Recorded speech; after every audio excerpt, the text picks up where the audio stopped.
Hi friends, myself Priyanshu Sharma.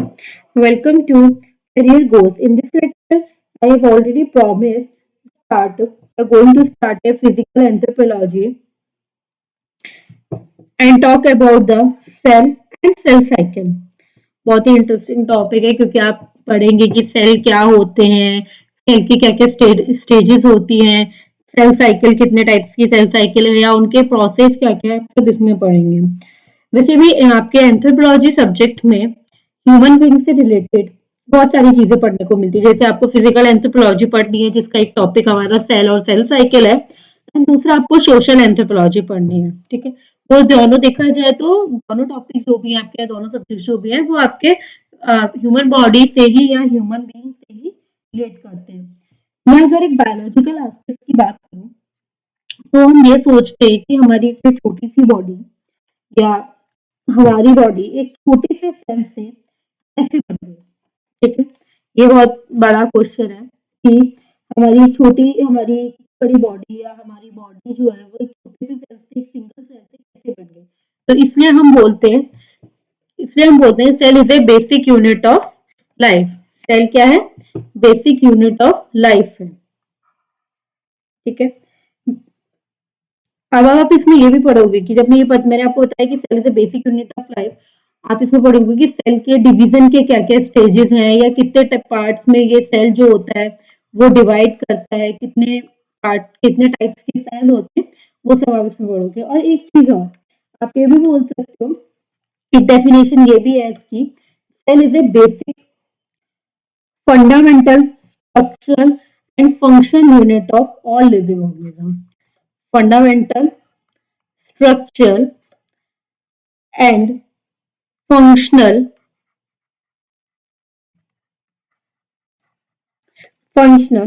unit of all living organisms, all living organism। ठीक है, तो cell क्या है? सेल एक बेसिक यूनिट ऑफ लाइफ है। और एक चीज, एक डेफिनेशन और है कि cell is a fundamental and structural function unit of all living organism. ठीक है, सेल क्या है? Cell is a unit of protoplasm. किसकी यूनिट है? प्रोटोप्लाज्म की, consisting of nucleus and cytoplasm. क्या क्या है? न्यूक्लियस और साइटोप्लाज्म। तो मैं आपको बताऊंगी कि पहले मैं आपको बताऊंगी कि साइटोप्लाज्म क्या होते हैं, देन मैं आपको बताऊंगी कि न्यूक्लियस क्या होता है। Cytoplasm is a semi-fluid gel-like substance that contains single and non-living bodies. That contain living and non-living bodies. ठीक है, साइटोप्लाज्म क्या है? एक semi fluid gel like substance होता है। ठीक है, और nucleus denser then cytoplasm, cytoplasm से डेंसर होता है, स्फेरिकल होता है। ठीक है, स्फेरिकल होता है और कवर्ड होता है मेम्ब्रेन से। सेल मेम्ब्रेन से जो है वो प्रॉपरली कवर्ड होता है। मैंने आपको बताया था कि मैं आपको बताऊंगी सेल कितने टाइप्स के होते हैं। सेल जो होते हैं वो टू टाइप्स के होते हैं। एक तो होता है सोमेटिक सेल, दूसरा होता है जर्म सेल। ठीक है, दो टाइप के सेल होते हैं, सोमेटिक सेल और जर्म सेल। जो हमारे सोमेटिक सेल है वो हमारी बॉडी को कंस्ट्रक्शन के और उसकी मेंटेनेंस के लिए वर्क करता है। सोमेटिक सेल हमारी बॉडी के कंस्ट्रक्शन के लिए और हमारी बॉडी मेंटेनेंस के लिए वर्क करता है। इसलिए हम उसमें एग्जाम्पल में डालते हैं muscle cell and nerve cell. ठीक है, और नेक्स्ट आता है somatic germ cells. Germ cells क्या होता है? Reproducing new species. जो भी नई स्पीशीज प्रोड्यूस होती है उसमें जो सेल्स यूज होते हैं वो कौन से होते हैं? जर्म सेल, जिसमें हम बोलते हैं स्पर्म एंड ओवम। ये दो जो भी जो हमारे ये दो एग्जाम्पल हैं, ये किस में आते हैं? हमारे जर्म सेल्स के अंदर आते हैं। तो मैंने आपको पहले क्या बताया कि सेल क्या है? Cell a basic unit of life. उसके बाद cell is a unit of cytoplasm. ठीक है, consisting of nucleus and cell is a unit of protoplasm and consists of nucleus and cytoplasm। तो साइटोप्लाज्म मैंने बताया आपको semi fluid gel like substance होता है, और न्यूक्लियस जो होता है वो डेंसर होता है साइटोप्लाज्म में, और स्फेरिकल होता है, और उसके ऊपर सेल मेम्ब्रेन प्रेजेंट होती है या कोई भी मेम्ब्रेन उसमें प्रेजेंट होती है। ठीक है, सेल जो है वो हमारे दो टाइप के सेल्स होते हैं, एक सोमेटिक सेल और एक जर्म सेल। सोमेटिक सेल में वो होता है जो हमारी बॉडी के कंस्ट्रक्शन में और उसकी मेंटेनेंस में वर्क करते हैं, और जो जर्म सेल वो होते हैं जो एक न्यू स्पीशीज या एक नई बॉडी को फॉर्म करने के लिए जो सेल्स यूज होते हैं वो होते हैं हमारे जर्म सेल, जैसे स्पर्म एंड ओवम। ओके,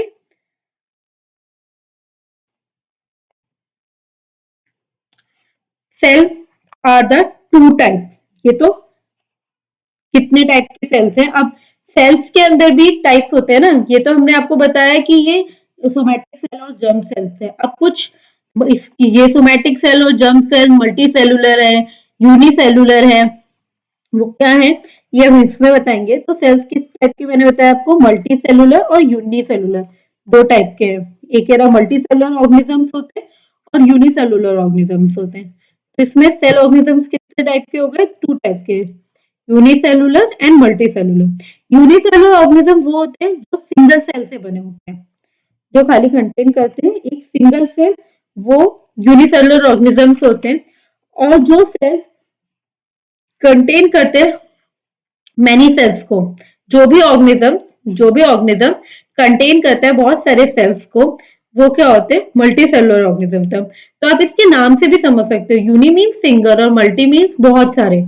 तो कोई भी ऑर्गेनिज्म जो एक ही सेल से बना है वो होता है यूनिसेलुलर ऑर्गेनिज्म, और जो ऑर्गेनिज्म बहुत सारे सेल से बना है वो होगा मल्टी सेलुलर ऑर्गेनिज्म। ठीक है, अब यूनिसेलुलर ऑर्गेनिजम्स के भी कुछ एग्जाम्पल होते हैं, जैसे अमीबा, बैक्टीरिया।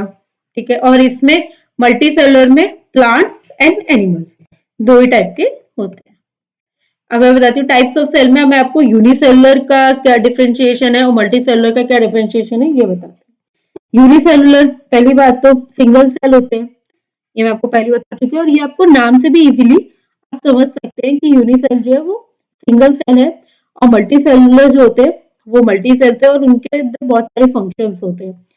यूनिसेलुलर जो होते हैं there are no division in the prokaryotic unicellular organisms. ठीक है, और मल्टी सेलुलर जो है डिविजन्स होते हैं उसके अंदर। यूनिसेलुलर जो होता है, एग्जाम्पल पहली अमीबा और बैक्टीरिया, और मल्टी सेलुलर में फंजाई, प्लांट्स एंड एनिमल्स। एक चीज और बहुत इंपॉर्टेंट, कि ये यूनिसेलुलर है, इनकी जो शेप है, यूनिसेलुलर की जो शेप होती है वो इरेगुलर होती है। यूनिसेलुलर में जो शेप होती है वो इरेगुलर होती है, और मल्टी सेलुलर में जो शेप होती है वो डिफाइंड शेप होती है, एक फिक्स शेप होती है, वो किसी भी डिफाइंड शेप होगी आपके पास मल्टी सेलुलर में, और यूनिसेलुलर में आपके जो होती है वो इरेगुलर शेप होती है। मल्टी सेलुलर में जो सेक्सुअल इनका रिप्रोडक्शन होता है वो खाली, मल्टी सेलुलर में इनका दोनों टाइप का होता है, सेक्सुअल और एसेक्सुअल, और यूनिसेलुलर में खाली सेक्सुअल, यूनिसेलुलर में खाली सेक्सुअल।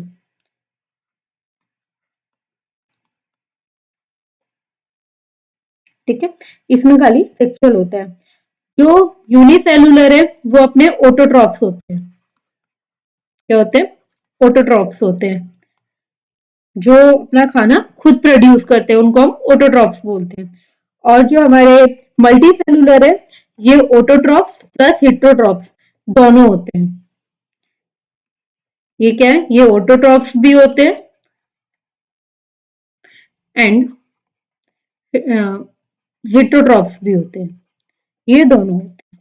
ठीक है, तो आपको मैंने पहले बताया टाइप्स, पहले कि वो ऑर्गेनिजम्स के टाइप बताए, यूनिसेलुलर और मल्टीसेलुलर ऑर्गेनिजम्स होते हैं, उसके अंदर मैंने आपको एग्जांपल्स बताए, फिर मैंने डिफरेंशिएट किया कि यूनिसेलुलर कौन से होते हैं, मल्टीसेलुलर कौन से होते हैं। तो यूनिसेलुलर वही जो सिंगल सेल ऑर्गेनिजम्स होते हैं, मल्टीसेलुलर वही जो जिनमें बहुत सारे सेल्स होते हैं, वो बहुत सारे फंक्शन कर सकते हैं। तो यूनिसेलुलर में कोई डिवीजन नहीं होगा, मल्टीसेलुलर में डिवीजन होता है। यूनिसेलुलर में जो है उनका सेक्सुअल रिप्रोडक्शन जो है वो खाली, रिप्रोडक्शन प्रोसेस जो है वो खाली सेक्सुअली होता है।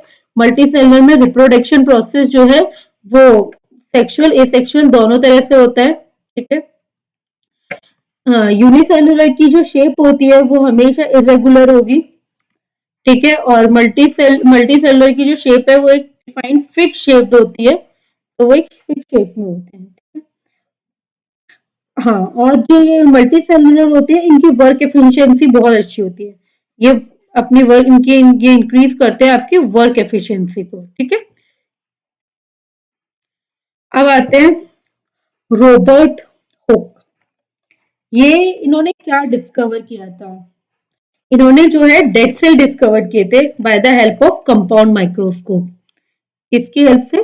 कंपाउंड माइक्रोस्कोप की हेल्प से इन्होंने जो है डेड सेल डिस्कवर किए थे। ये फर्स्ट ऐसे साइंटिस्ट थे जिन्होंने सेल को डिस्कवर किया था, बट इनका जो सेल था वो डेड सेल था, ठीक है। ऐसे ही एंटोन वोन ने इन्होंने भी सेल डिस्कवर किया था। सबसे पहला सेल इन्होंने डिस्कवर किया था जो लाइफ सेल था।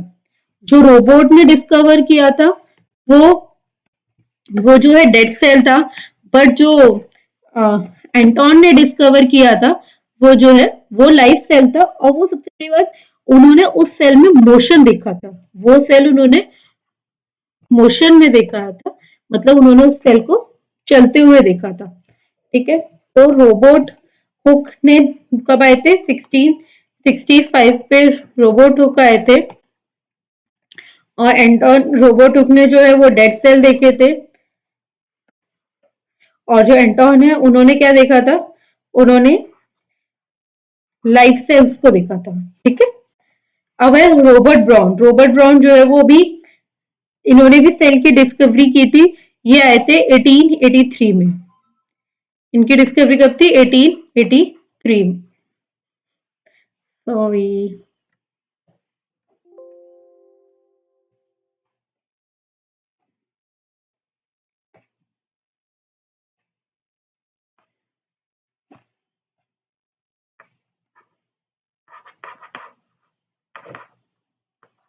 इनकी डिस्कवरी कब हुई थी? 1883 में इनकी डिस्कवरी हुई थी, 1883 में, ठीक है। तो रोबोट हुक आए थे। रोबोट हुक आए 1665 में। इन्होंने डेड सेल्स को देखा। इन्होंने कंपाउंड माइक्रोस्कोप के थ्रू इन्होंने सेल्स को फर्स्टली देखा था, बट इनके जो सेल्स थे वो डेड थे। एंटोन के जो उन्होंने भी इसलिए बोला जाता है कि एंटोन ने सबसे पहले डेड सेल्स की डिस्कवरी की थी, क्योंकि उन्होंने जो है वो लाइफ सेल्स को देखा था और उनको सेल जो है वो मूवेबल थे, ठीक है। अब आते हैं कुछ इंपॉर्टेंट फैक्ट्स के ऊपर, ठीक है। Largest cell in the planet, largest cell in the planet is ostrich का। ऑस्ट्रिच का जो सेल है वो सबसे बड़ा सेल है पूरे प्लैनेट पे। ये उसके बाद लार्जेस्ट लॉन्गेस्ट सेल, ये तो लॉन्गेस्ट सेल है प्लैनेट पे। ये लार्जेस्ट सेल है प्लैनेट पे ऑस्ट्रिच। और जो लॉन्गेस्ट लॉन्गेस्ट सेल है वो क्या है? आरबीसीज। तो आरबीसीज क्या होता है? रेड रेड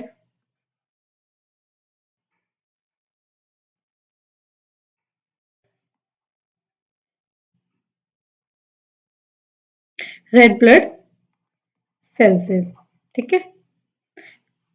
और जो नर्व सेल्स है, नर्व सेल्स क्या होती है? वो भी लार्जेस्ट ह्यूमन सेल्स है। नर्व सेल्स क्या है? लार्जेस्ट ह्यूमन सेल्स है। मैं आपको थोड़ा सा करेक्ट करूंगी, बहुत थोड़ा सा। लार्जेस्ट सेल इन प्लैनेट पे सबसे ज्यादा सबसे बड़ी सेल ऑस्ट्रिच की है, ऑस्ट्रिच एग की, ठीक है। उसके बाद जो लॉन्गेस्ट सेल है वो हमारी नर्व सेल है, ठीक है।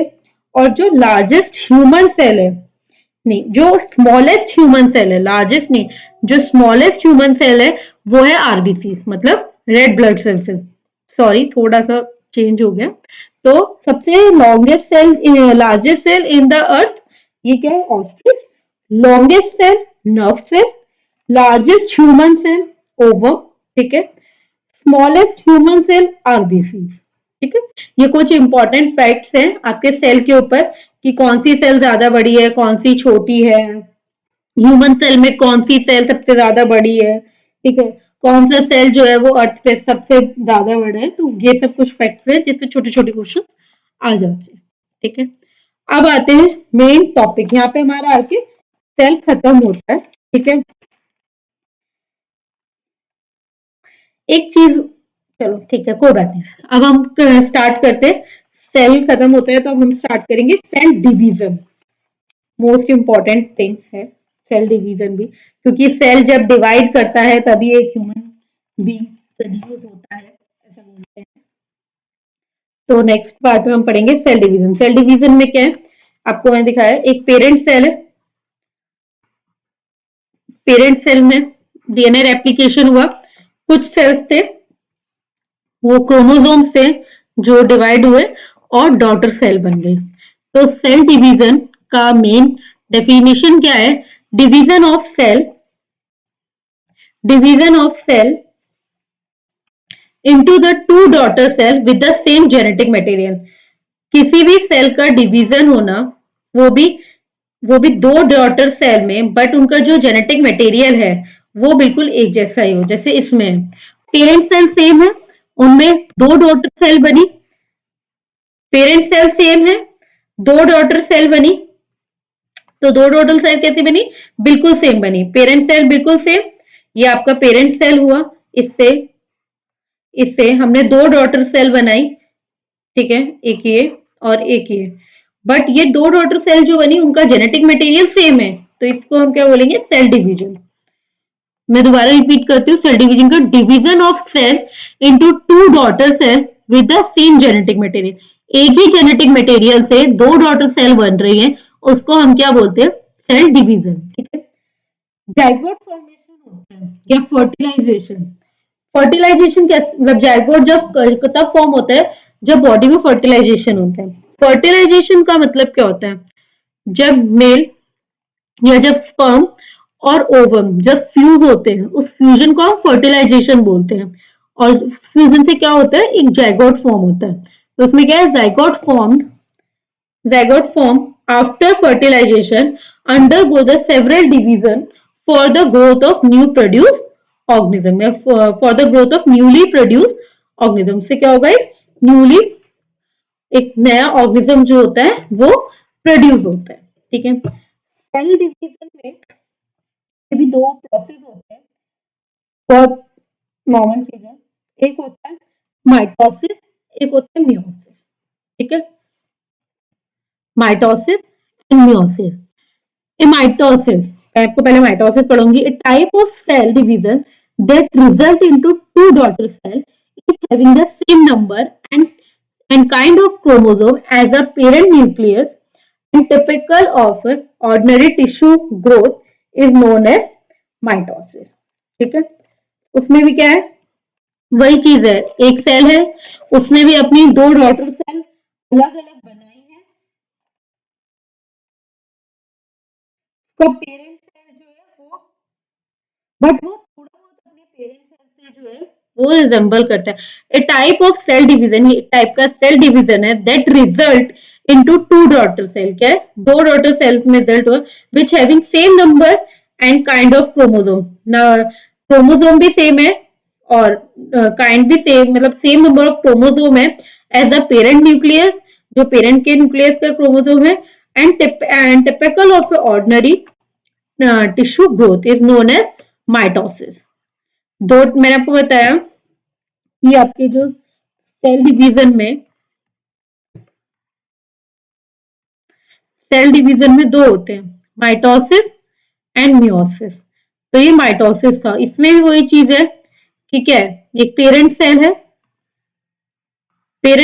ये पेरेंट सेल है, इससे इसने अपनी टू डॉटर सेल बनाई। ठीक है, यहाँ पे थोड़ा डिवीजन हुआ, क्रोमोसोम पोल्स पे गए, उसके बाद उनमें डिवीजन मतलब वो अपने अपने पोल्स पे सेपरेट हो गए, सेपरेशन हो गया, दो अलग सेल बन गई।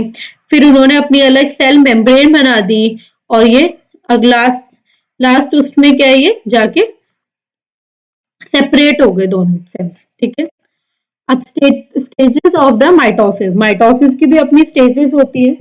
तो माइटोसिस के स्टेजेस का क्या है, एक तो prophase, metaphase, anaphase and telophase.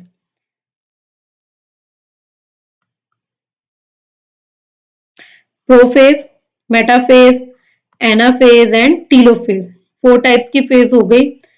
Four चारों फेज, प्रोफेज में आपको दिखेगा क्रोमोसोम साथ में है, स्पिंड मेटाफेज में स्पिंडल फॉर्मेशन होता है, ठीक है। एनाफेज में जो है, एनाफेज में जो है आपका थोड़ा सेपरेशन स्टार्ट हो जाता है, और जो टीलोफेज है, टीलोफेज में बिल्कुल सेपरेट हो जाते हैं, ठीक है। तो अब मैं फर्स्टली आपको बताऊंगी कि प्रोफेज क्या होता है। प्रोफेज जो होता है, cell ready to divide chromosome. Cell जो है बिल्कुल डिवाइड है, तैयार होने के लिए। न्यूक्लियर का साइज जो है वो बढ़ता चला जाता है, मतलब लिटिल लार्जर हो जाता है। Outline of chromatid has only appearance that disappear at the end of this stage, ठीक है। क्रोमेटिड की जो आउटलाइन है,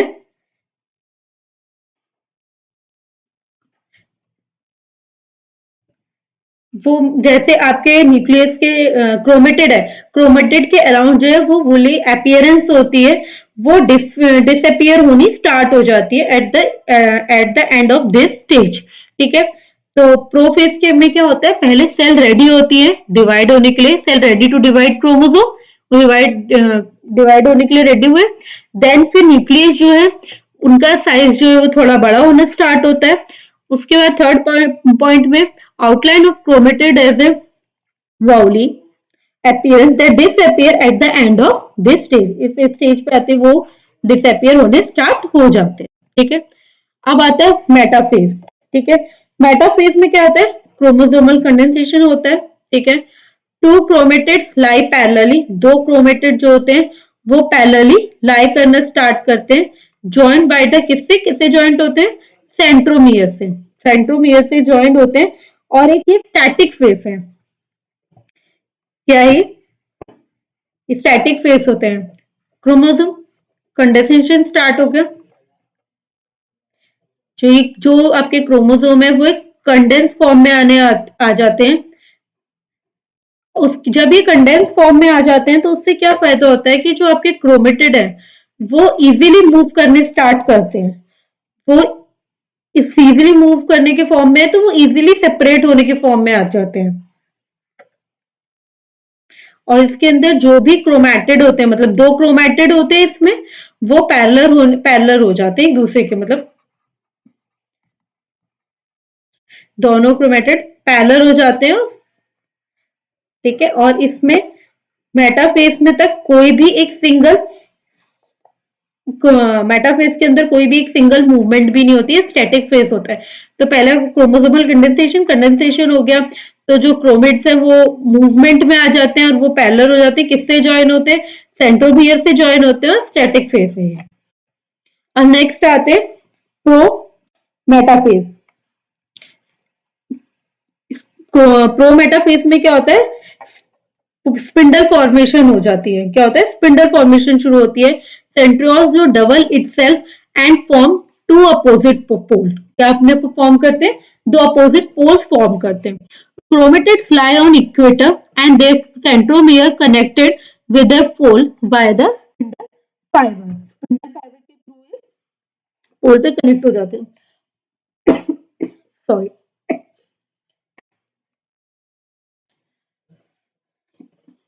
दोनों के अपोजिट साइड्स पे पोल फॉर्म हो जाते हैं। देखो इस पिक्चर में मैंने आपको दिखाया हुआ है, ये प्रो मेटाफेज है, ठीक है। ये स्पिंडल फॉर्मेशन हो रही है, ठीक है। स्पिंडल फॉर्मेशन हुआ है, सेंट्रियोल्स जो है वो double itself and opposite opposite poles पे अपने चल दिए। इन chromatid lie on equator, equators पे जो क्रोमेटिड लाई कर रहे हैं, and centromere connected with the pole by the spindle fibre. इसकी हेल्प से कनेक्टेड है, स्पिंडल फाइबर की हेल्प से कनेक्टेड है, ठीक है। अब हम आएंगे एनाफेज एंड टीलोफेज, ठीक है। एनाफेज एंड टीलोफेज पे मैं आपको अभी बताती हूँ क्या होता है।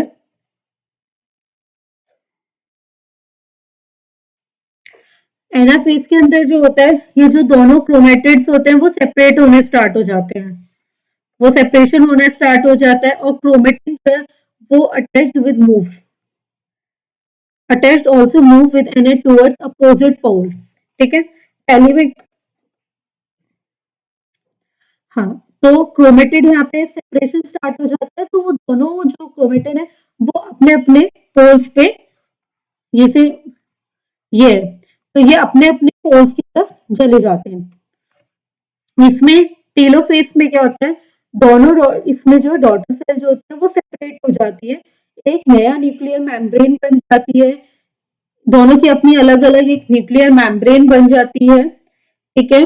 दोनों की अपनी अपनी अलग न्यूक्लियर मेम्ब्रेन बन गई, उनकी न्यू न्यूक्लियस अपीयर होना चालू हो जाता है, ठीक है। इसमें लूज स्मूथ अपीयरेंस होती है एंड अंडरगो डीकंडेंसेशन। पहले स्टार्टिंग में अगर आपको याद हो, मैंने आपको बताया था कि मेटाफेज में क्रोमोसोमल कंडेंसेशन स्टार्ट होता है, जिससे क्रोमेट जो है वो मूवमेंट स्टार्ट करते हैं। यहाँ पे देखो, वो मूवमेंट स्टार्ट करते हैं, एक अलग अलग पोल पे जाते हैं, प्रोमेटाफेज में वो लोग अपने पोल्स पे जाना स्टार्ट करते हैं, ठीक है। एनाफेज में क्या हुआ कि उन्होंने सेपरेशन स्टार्ट कर दिया, ये इसमें क्या है, स्टार्ट सेपरेटिंग, दोनों अपने अपने उन्होंने अपना सेपरेशन स्टार्ट कर दिया, अपोजिट पोल्स की तरफ चल दिए, ठीक है। टीलोफेज में क्या है, तो जो टीलोफेज में क्या होता है, जो दोनों डॉटर क्रोमेट्स हैं वो अपने पेरेंट क्रोमेट से सेपरेट हो गए, बिल्कुल सेपरेट हो गए, इन्होंने अपने नए न्यूक्लियर मेम्ब्रेन बना ली, ठीक है, न्यूक्लियर मेम्ब्रेन बना ली, न्यू न्यूक्लियस बना लिया अपना, ठीक है। इनका न्यूक्लियर मेम्ब्रेन न्यूक्लियस जो है वो अपीयर होना स्टार्ट हो जाता है, लूज स्मूथ अपीयरेंस हो जाती है और इनका डिकंडेंसेशन फिर से स्टार्ट हो जाता है, ठीक है। उसके बाद एक चीज और आती है इसमें, न्यूक्लियर मेम्ब्रेन तो इनकी फॉर्म हो जाती है, न्यूक्लियाई भी रीअपीयर हो जाती है, क्रोमोसोम इन्वेंट हो जाते हैं इनटू क्रोमेटिन, ठीक है। ये प्रोसेस होता है, इनमें क्लीवेज हो जाता है, क्लीवेज का ब्रेक डाउन होना, वो जो जब एक पेरेंट सेल से दो डॉटर सेल फॉर्म होना स्टार्ट होते हैं, ठीक है। टेलोफेज एंड साइटोकाइनेसिस एक ही चीज है। अब नेक्स्ट इसके बाद आता है मियोसिस। अब क्या था, माइटोसिस कंप्लीट हुआ आपका, आई थिंक आपको समझ में आया होगा, ठीक है। अब इसके बाद आता है मियोसिस। मियोसिस मैं आपको नेक्स्ट लेक्चर में मोस्ट प्रोबेबली कल ही पढ़ाऊंगी, बट मैं पॉइंट्स बताती हूँ। मियोसिस में भी स्टेजेस होती हैं, जाइगोटिन, लिपोटिन, ठीक है। ये कुछ स्टेजेस आपको मियोसिस में पढ़ने को मिलेगी, तो ऑब्वियसली आप पढ़ लेना एक बार, उसमें भी आपको फेजेस मिलेंगे, मेटाफेज, एनाफेज, टेलोफेज, ये सारे फेजेस आपको मियोसिस में भी पढ़ने को मिलेंगे। जिन स्टूडेंट्स ने बायोफील्ड के हैं, जिनका ग्रेजुएशन या 11th 12th बायो से, उन्होंने सेल साइकिल और सेल वगैरह तो आई थिंक पहले भी पढ़े होंगे, तो उनको इजी रहेगा ये सब चीजें समझने में। तो आज की समरी अगर मैं बताऊं आपको, तो आपने पहले पढ़ा है what is cell. Cell is a basic unit of life, a functional structure unit of life. Types of cell, somatic cell, type of organisms, unicellular, multicellular, दोनों के डिफरेंशिएशन, सेक्सुअल रिप्रोडक्शन प्रोसेस भी पढ़ लिया आपने, इसमें डिफरेंशिएशन में बताया मैंने आपको। देन आपने इसके अंदर इनकी शेप का भी स्टडी किया कि किसकी कौन सी शेप होती है, ठीक है। उसके बाद रोबोट थे जो 1665 पे आए थे, बट इन्होंने डेड सेल डिस्कवर किए थे, और जो एंटोनिक थे इन्होंने लिविंग सेल डिस्कवर किए थे, मतलब इन्होंने लाइफ सेल को डिस्कवर किया था, इन्होंने सेल को मूवेबल फॉर्म में देखा था।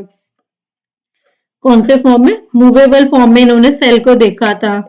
ये 1883 में आए थे। कुछ इंपॉर्टेंट फैक्ट्स हैं ये सेल को लेके जो मैं भी आपको बता रही हूँ, ठीक है। इंपॉर्टेंट फैक्ट क्या, ऑस्ट्रिच जो है वो सबसे बड़ी प्लैनेट पे सबसे बड़ा सेल है, ठीक है। उसके बाद जो नर्व सेल है वो लॉन्गेस्ट सेल है, नर्व सेल जो है, ठीक है। लार्जेस्ट ह्यूमन सेल जो है वो ओवम है, स्मॉलेस्ट ह्यूमन सेल जो है वो अपना आरबीसी है, रेड ब्लड सेल्स जो होते हैं, ठीक है। ये हमने पढ़ा। डिवीजन मैंने बताया, सेल डिवीजन क्या होता है, पेरेंट सेल से जब दो डॉटर सेल बनती हैं तो हम उसको सेल डिवीजन बोलते हैं, जिसका जेनेटिक मटेरियल सेम होता है। दो डॉटर सेल तो बन रही है सेल डिवीजन से, बट इनका जेनेटिक मटेरियल जो है वो सेम है पेरेंट सेल से, ठीक है। उसके बाद मैंने आपको बताया सेल डिवीजन के 2 प्रोसेस होते हैं, जिससे पूरा सेल डिवीजन होता है और एक ऑर्गेनिज्म बनता है, तो होता है माइटोसिस एंड मियोसिस। माइटोसिस में मैंने आपको बताया कि कोई सेम क्रोमोसोम हो रहे हैं, एक सेल से 2 सेल बन रहे हैं, अपने प्रेजेंट सेल से रिजेंबल करते हैं लोग, जो भी इनके पेरेंट सेल होते हैं, उनसे पेरेंट सेल जो होते हैं उनसे रिजेंबल करते हैं। मैंने आपको मियोसिस ही बताया, मियोसिस जो होता है prevent doubling of chromosome and reduce its number। ये अपने नंबर को क्या रिड्यूस कर, जैसे 2n है वो उसको डेवलप करेगा 2n एंड 2n में पहले स्टेज में, लेकिन जब उसका सेकंड स्टेज होगा तो उस 2n को क्या करेगा n और n में डिवाइड कर देगा। ये मैं आपको कल एक्सप्लेन करूंगी कि मियोसिस का पूरा प्रोसेस होता कैसे है, मियोसिस में क्या क्या होता है, ठीक है। ये कल का काम है, कल के लेक्चर में हम आपको ये बताएंगे। माइटोसिस बताया, फिर मैंने माइटोसिस की स्टेजेस बताई, prophase, anaphase, metaphase, anaphase and telophase, ठीक है। प्रोफेज में वही क्रोमोसोम रेडी हो रहे हैं, डिवाइड हो रहे हैं, ये सब। तो आई होप आपको ये लेक्चर समझ में आया होगा, आपके लिए बहुत यूजफुल रहा होगा। तो please guys like comment and share and please subscribe this channel. और अगर किसी को कुछ भी क्वेरी है या कोई क्वेश्चन है, कुछ भी है, तो प्लीज आप कमेंट कर सकते हैं, मैं आपका उसका रिप्लाई जरूर करूंगी। And next session most probably कल ही होगा, मैं उसमें आपको मियोसिस कंप्लीट कराऊंगी, ठीक है, और डीएनए स्ट्रक्चर, मियोसिस कंप्लीट कराऊंगी, DNA structure, DNA replication. Most probably कल मैं ये 3 टॉपिक कराऊंगी, ठीक है। तो प्लीज आप इस वीडियो को लाइक करें, शेयर करें एंड सब्सक्राइब करें, और प्लीज चैनल को भी सब्सक्राइब करें। Okay, thank you, bye.